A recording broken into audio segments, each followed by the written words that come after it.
ನಾನು ಅಬ್ದುಲ್ ಮನ್ನಾನ್ ಅಡ್ವೊಕೇಟ್, ಧಾರವಾಡ ಜಿಲ್ಲಾ ನ್ಯಾಯಾಲಯದಲ್ಲಿ ನ್ಯಾಯವಾದಿಯಾದಂಥ ವೃತ್ತಿ ಮಾಡುತ್ತಿದ್ದೇನೆ. ನಿಮಗೆ ಒಂದು ವಿಷಯವನ್ನು ತಿಳಿಸಲಿಕ್ಕೆ ನಾನು ಈ ಮಾಧ್ಯಮದ ಮೂಲಕ ಬರ್ತಾ ಇದ್ದೀನಿ. ಏನಂದರೆ, ಕರ್ನಾಟಕ ಚುನಾವಣಾ ಕಮಿಷನರು ಇವರು ಈ ಕರ್ನಾಟಕ ಪಶ್ಚಿಮ ಪದವೀಧರ ಕ್ಷೇತ್ರದ ಚುನಾವಣೆ ಸಂಬಂಧ ಈ ನೋಂದಾವಣೆ ವೋಟರ್ ರಿಜಿಸ್ಟ್ರೇಷನ್ ಪ್ರಾರಂಭ ಮಾಡಿದರು.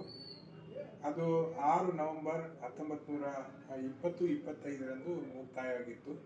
ನಂತರ ಈ ಮುಖ್ಯ ಚುನಾವಣಾ ಅಧಿಕಾರಿಗಳು ಮತ್ತೊಂದು ಸಲ ಈ ಪಶ್ಚಿಮ ಪದವೀಧರ ಕ್ಷೇತ್ರದ ವೋಟರ್ನನ್ನು ನೋಂದಣಿ ಮಾಡಲಿಕ್ಕೆ, ಅಂದರೆ ರಿಜಿಸ್ಟರ್ ಮಾಡಲಿಕ್ಕೆ ಅವಕಾಶ ಕೊಟ್ಟಿದ್ದಾರೆ. ಈಗ ಆ ಒಂದು ಡೇಟು 25 ನವೆಂಬರ್ 2025 ಪ್ರಾರಂಭ ಆಗುತ್ತೆ. ನಂತರ ನಿಮಗೆ 10 ಡಿಸೆಂಬರ್ 2025 ಅದನ್ನ ಎಕ್ಸ್ಟೆಂಡ್ ಮಾಡಿದ್ದಾರೆ.